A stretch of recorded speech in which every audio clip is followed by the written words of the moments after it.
Hello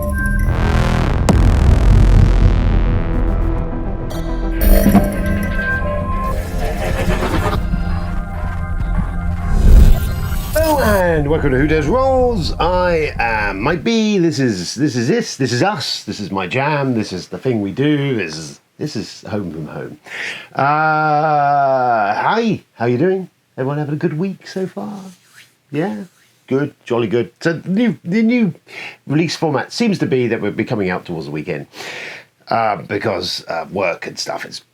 So I'm balancing stuff out. So anyway, that's what's going to be happening. In our world, what's going on? Not a lot, really. There's the Godfather review I dropped a couple of days ago. If you've not seen that, that's a good game. You should have a look at that. Very nice. Charlie put out his unboxing of Unfathomable, and there's that. So I look forward to seeing his when he plays it, what his thoughts and feelings in regards to that are. And I'm working on the Dreadful Circus review, though I haven't finished that yet. So there we go. Without further ado, as it were, let's get on with stuff. Let's fucking get on with shit. Yeah, fucking A. Let's see what I've been playing.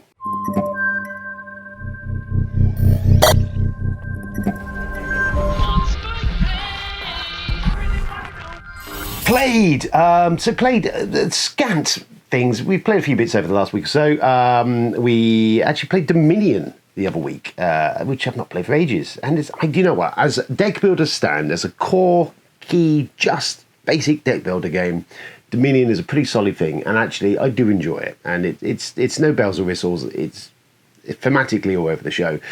But as just a core, cool deck building game, you can't go far wrong with it. And I think it still stands as probably one of the most purest and good deck building things. There is a couple of variations on the side. There's definitely Clank, I think is a solid entry into the thing if you want something a bit lighter, fair, and a bit easier to play and a bit more arcadey feel to it. And then the other one I think is very cool deck builder is the post-apocalyptic Arctic Scavengers, which is a solid but sometimes can be hard to get hold of, but as a really cool thematic deck builder, I really like that. And I'll send one last word out towards Dune Imperium because I like that and it's got some deck building in it. But yeah, so we played Dominion, really enjoyed that, good fun. For some reason we played a bunch of poker the other weekend. So we played sort of a dealer's choicey type game on the Friday last, which didn't go so well. I think I lost money on that.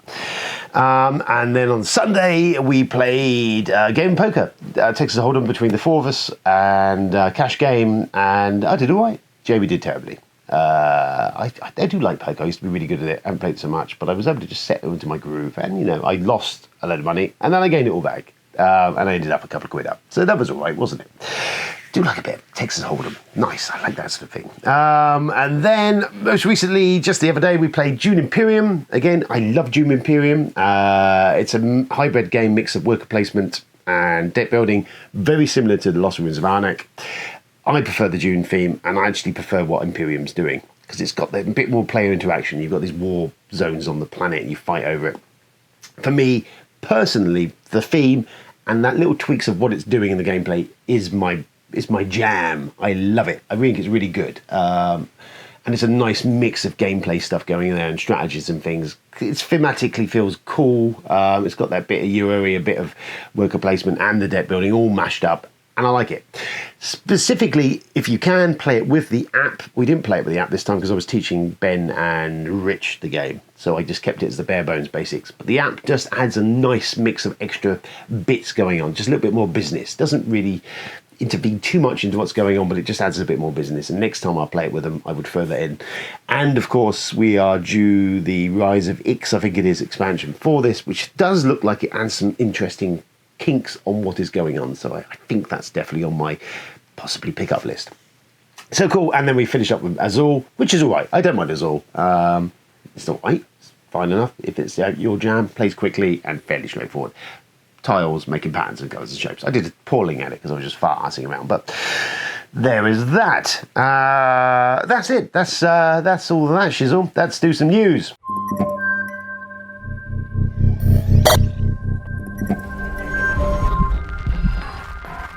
Here is the news. News. Well, last weekend was a game convention down in Southampton. Used to be called Stabcon. It has now been renamed to Shake, Rattle or Battle and Roll. That was taking place at the local Holiday Inn. It was pre-booked tickets only, and I wasn't convinced I was going to commit to it. And the issue is, I tend to find it's a bit expensive to get to, and all you essentially do is play games. Well, I can do that at home. I do like to meet some of my peeps that are there. With the change of job and everything else going on, I didn't really want to commit to a weekend of gaming because I don't think I had it spare this weekend. So I didn't book it, I didn't go, though I was contemplating that I might go another time when you can walk in on it. Well, you couldn't do walk-ins because of COVID. Very complicated. I'm rambling about that, we'll ignore that. Anyway, as it turns out, I probably was best off dodging it because there was a calamity occurred. It was the weekend we had the most horrendous torrential downfall of rain, and the Hilton submerged itself. Ceilings collapsed, water spilled through, carnage and water through the ceiling onto your board games. Oh my fucking Christ, what a calamity. I imagine there was much anxiety going on. No one was hurt, no one was injured.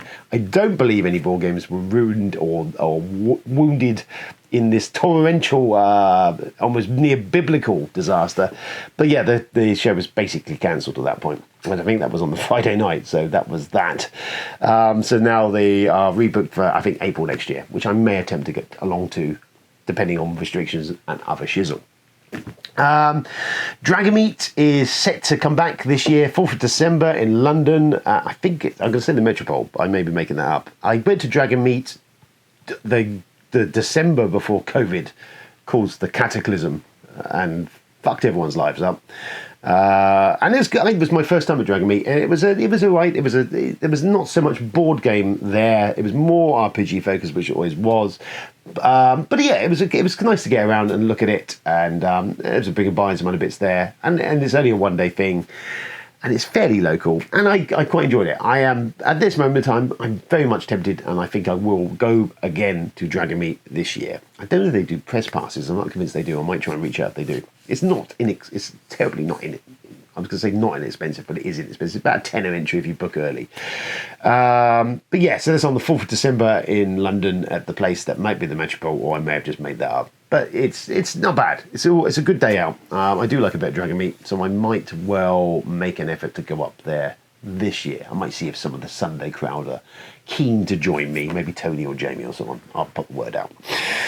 And it'd be nice to get to a con this year. And, I think it's a smaller affair. I'm double vaxxed now. And depending what they're putting in place, I think they're putting COVID restrictions in place. I don't mind wearing a mask. I do that anyway all day. So I might do a bit of that. So there's that. Front of dice video. Oh yeah, that was cool. So yeah, I was on Facebook. This popped up. It was a kind of cool dexterity dice thing of people trying to slide dice under a stack of dice. It's silly, it's pointless. But I was you can't tear your eyes away, can you, when it pops up? You're kind of like. And so I watched this. What would have been cool is if I'd had a stack of dice here and I could have tempted it right now on camera and just nailed it. So that's not happening. Maybe I could do it with the modern wonders of modern video computer technology. It's a missed opportunity, really. I should have done that. It would have been cool, just like a post-video thing. Hey, look at me, I'm cool. Instead, I shall dexterity. I'm doing this. That's about the height of my dexterity skills. So that happened. Stonemaier Games put out a release schedule the other day of stuff that they've got coming up and what's on the cards. And to be fair, I'm not a massive Stonemaier fan, but there is, what interests me is another Tapestry expansion, which is becoming very close to release. And I do like Tapestry. It really does it for me. I will do a review of it. I just like it. Just is my thing. I like it. It gets me going. And I'll do maybe an overview review of it as to why you should be also interested about Tapestry. But another expansion on it, yes, I'm on board for that. Thank you very much, depending what's in it. Kind of interested. Liked it. I liked the first expansion, Plans and Ploys. Add a nice little, just more good stuff to it. So more of that, yes, I'm on board for. And there's a bunch of other stuff, most of which has got code words, so we don't know. Although somewhere amongst there, I think Sale is now called, is likelihood is looking to be the reprint Stonemaier version of Libertalia, which is a good game. And well worthy of picking up, but it's ridiculously expensive at the moment because it's out of print. And there's that. Oh, James Murray, it's his birthday. Happy birthday, James. Happy birthday to you. Happy birthday to you. Happy birthday to James. Happy birthday to you. Blah, blah, blah. Yes, his birthday, and I know what he got for his birthday because I spoke to his wife about it, and we had a discussion as to why he should be deserving of. Which, as it's his birthday today, and as he's already opened it, I believe he got Lost Ruins of Arnak. Though I think he should have got June Imperium, but we won't go there. But yes, there we go. Anyway, happy birthday, James. Enjoy that, matey boy, and don't eat too much cake. But have fun. Enjoy yourself. Lovely, nice. Happy birthday, James. Everyone, happy birthday, James. And that's that. Right, so quickly, this diversion. I've seen some various lists going on. People have been doing 10 games for starting your collection. So I thought, actually, you know what? I will root through my collection of stuff and stuff that I play and things, and I'm going to come up with 10 games that I think for beginners collection, stuff that if they're fresh to the hobby or not even involved, that would not be a bad idea. And more importantly, I'm aiming it at the more inexpensive end of the hobby, so stuff that you could get yourself a selection of games that aren't going to break the bank. I will also say honourable mentions to games that aren't in this list that they come up all the time anyway. Ticket to Ride Europe, not bad and can be picked up reasonably. It's a pretty good, safe bet, easy to teach. King of Tokyo, again, dice, monsters, things, good theme to say over, it's not a bad one. And Pandemic, I think I throw in there, is a really good, more heavier, I say that because I'm presuming at Muggle levels, and it's one of the first games that often people encounter that whole cooperative gameplay, you against the game. And for a lot of people who've been used to Monopoly and all that, that can be like a massive eye-opener, like, what the fuck is this going on here? Fuck me. And kind of relevant in our current plague-ridden times. And I'll be honest with you, if you're going to dive into Pandemic, grab a Legacy, and I would say probably Season 1 is a good place to start. However, all of that out of the way, let's have a look at 10 games that I think that you should have in your beginner's collection, which won't break the bank. And they're not going to be in any particular specific order. So let's dive on in. So straight off the gate is Fluff. You know what? Pick up Fluff. It is at the pound shop or something. It'll cost you £1. Okay, it is essentially the Liar's Dice. You get 4 things in there. I would show you what's in there, but as it happens, I can open it up and they're out because I'm over there somewhere. But they're little pots with 5 dice in, and the idea is you roll some dice and you kind of look at it and someone stakes a bet of like 4 5s, and it goes around the table and everyone has to up the ante or pass out or basically challenge someone. And if you are challenged and you've lied and there isn't that many dice amongst the lot on the table, then you lose dice and so on and so forth. Because 4 packs in there, pick up 2 for £2, and you've got enough to pay 8 players a night. And I mean, that's a no-brainer. You're pretty portable. You don't even need the box. You can stick them in your bag. And you know what? For a couple of quid, that's a laugh. I mean, I've already got my monies out of that because it's often now a staple end-of-night thing. Pull out Fluff, we have a game of dice. Fucking fantastic. Easy peasy, Japanesey. Maybe I can't say that anymore. Not sure. Moving on very swiftly. Mindleaf from Hopwood Games. This is a 2-player game. So if there's 2 of you and you're going to play over, this is a good place to go. This is the nice posh version of Mindleaf. It comes with lovely veneer of wooden stuff, of course.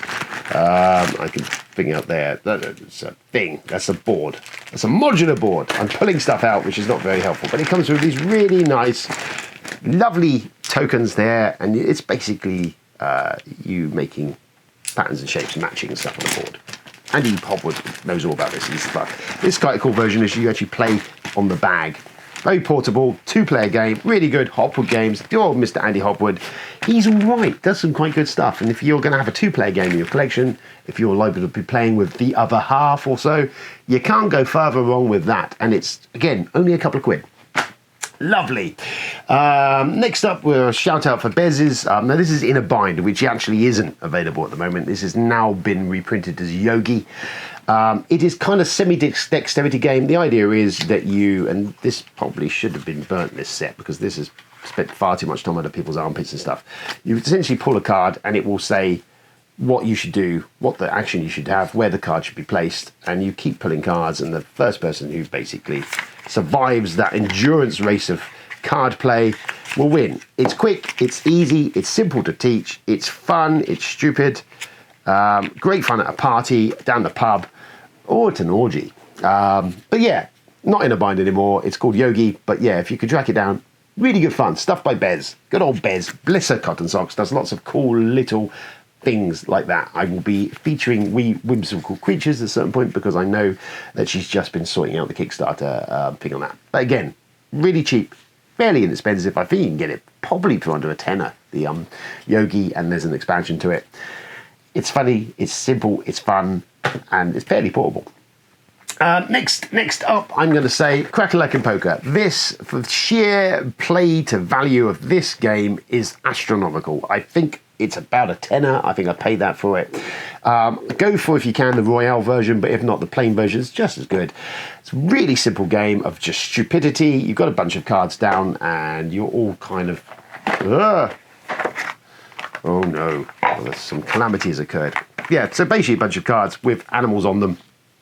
Different sets, there's rats, there's stink bubs, there's cockroaches and all that sort of stuff. And you're basically pass a card to someone and claim what it is. They can either choose to tell you you're lying straight away, or they can look at it and then try and bluff someone else at the table. Whoever's called out gets cards down in front of them. Once you have a set of 4 cards of the same type out in front, you lose and everyone else wins.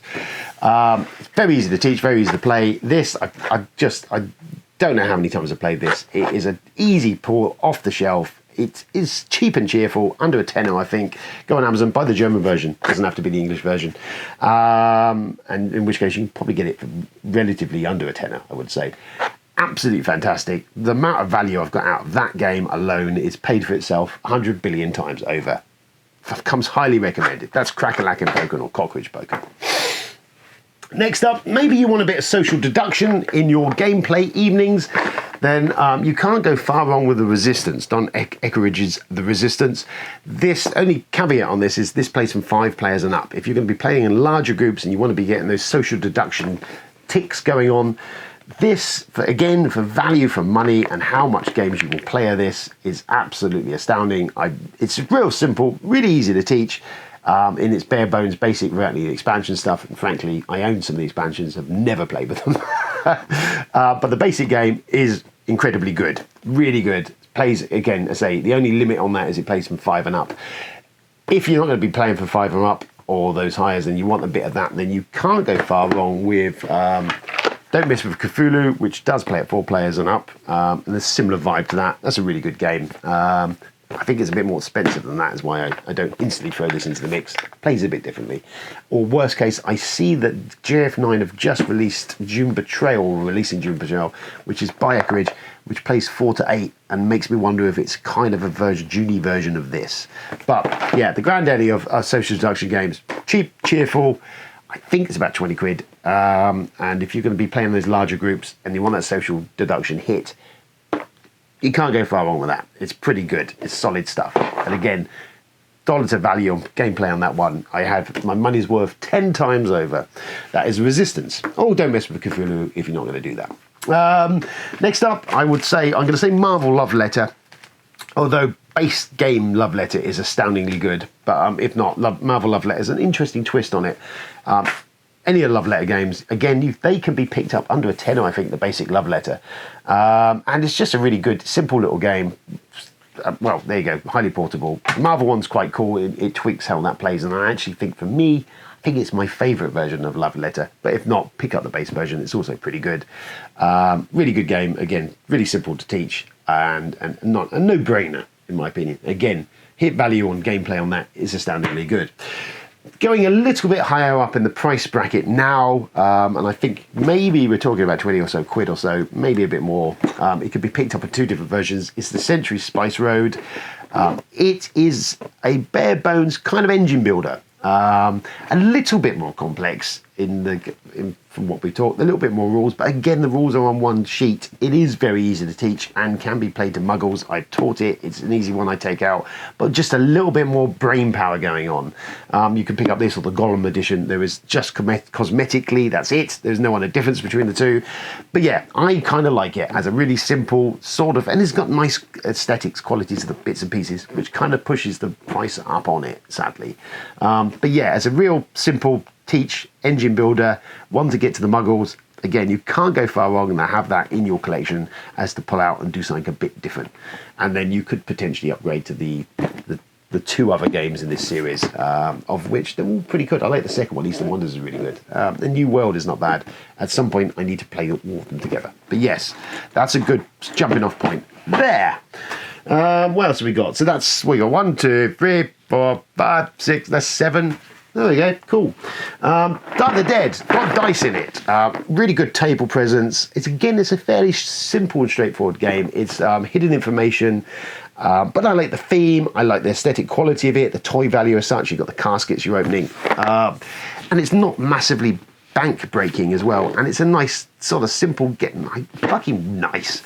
It's a good game. It's cracking stuff. I reviewed it a while ago. Give it a good write-up. And I think it's a solid little game, and it's not massively expensive, and it gets a real good table presence, something that you pull out the table and people are drawn to and go, what are you doing? And then you can teach them relatively quickly and play that. I like it. It's hidden information and all this cool stuff. And nice call out to that, if you're not going to go for Die the Dead, is Dreadful Circus, which is coming out at Essen from Portal, which again, quite simple to teach, a little bit more involved. If you're dealing with muggles, but relatively simple to teach, and a nice little gameplay and take that and naughtiness going on. So maybe see which one takes your fancy. If we're talking pure dexterity, then Junk Art, you can't go far wrong with that. There's the plastic version, again, could be picked up relatively cheap. I like the idea of if you want a dexterity game of stacking and stuff going in there, then that's a nice place, I think, to jump in, is Junk Art. I like it. It's not bad. It gets played fairly regularly. Can't go far wrong with that if you want a bit of that. And again, not hideously expensive, or it wasn't when I last looked. And finally, I'm going to chuck it. Oh my God, it's heavy because I've got the expansions in it. You know what? Downforce. It's a racing game. There's a bit of betting. There's a bit of bluffing. And it's really simple to teach. The expansions are all kind of cool. They have a nice mix to it. And again, it's an easy play, an easy teach. Get it to the table, and you can play at the end of the evening or the start of the evening, or as your evening game. I don't mind. There's enough in there to do. And it's fun. And you can't go far wrong with that. And Restoration Games are doing a very good job at the moment of reprinting some older classics. So you're getting stuff that looks like high-level, good new board game version of games, but it's older games, simpler games, but a nice polish. And Downforce definitely for me is again, for dollars of play value, has got its money's worth for me and my group, and I like it a lot. So there you go. That was really quick. That is 10, I think, games that are good kind of stuff that you could pick up and own in your collection as a good kind of baseline, just stuff that are easy to play to the family or friends. Oh, Christmas is coming. Yeah, all of that shit's good. That's all good. Let me know what your games would be, maybe. What would you pick as your 10 games or stuff that you think I've missed or opportunities I've missed? I mean, I'm going based on stuff I own and I play fairly regularly. Okay, that's all I would say. Okay, so there we go. That's it. We're nearly at 400 subs. We're on 381 as of this morning, I think I looked. So that's very good. Good effort all round, everyone. That's push through. That's aim for that big 400. And then who knows, the sky's the limit. We'll be rolling in the fat cash. And I might be able to retire, which would be lovely. I'm clearly talking nonsense. But yeah, thank you for all the new members. Welcome all new people. This is what we do. I say we, me, I do. This nonsense that is spewed on a fairly regular basis. There we go. Oh, Spiel's coming. I don't know if I mentioned it. I was going to mention Spiel. But I've looked, and there really isn't anything that I've seen that is exciting or jumping out at me in regards to Essen. Anyone got anything they're kind of hot for? I don't know. I know there's the Arnek expansion. I think the June expansion's coming. We know the Portal stuff. That's the other stuff I have seen been fairly pushed a few times. Other than that, I don't really know. And nothing's leaping out at me. And I've not even seen, even BGG hasn't really got much about it. So I don't know, really, what's hot for Spiel. I don't know. I'm not going. And to be honest with you, I'm kind of on a bit of a, kind of just trying to watch the pennies at the moment. So, yeah, I don't know. But maybe there'll be something come out of that, which is exciting. Last year's was a bit, and And I think this year's might be a bit, yeah. Me personally, I haven't really had time to watch much. I've been dabbling with a bit of the West Wing because, you know, it's all right. Nothing else comes to mind. Halloween's on the way. I love a bit of Halloween. I'm going to definitely think of some Halloween movies to settle down to and enjoy. I love a Halloween movie, Monsters and Mayhem. So maybe next video we'll touch on that, and maybe some games. I think we've done this before, but maybe a couple of Halloween-y themey games that you could be playing at your table. Other than that, that's us. That's me. This is Who Dares Rolls for this week. That is some news. That's some stuff that's happened. That's some stuff I played. There's a list of fucking games. What more do you want? Happy birthday, James. Enjoy the rest of the fucking weekend. Everyone look after yourself. Be safe. Be well out there, people. Subscribe, share, and do all the shit. And I'll be back soon with some videos. Until then, just fucking carry on.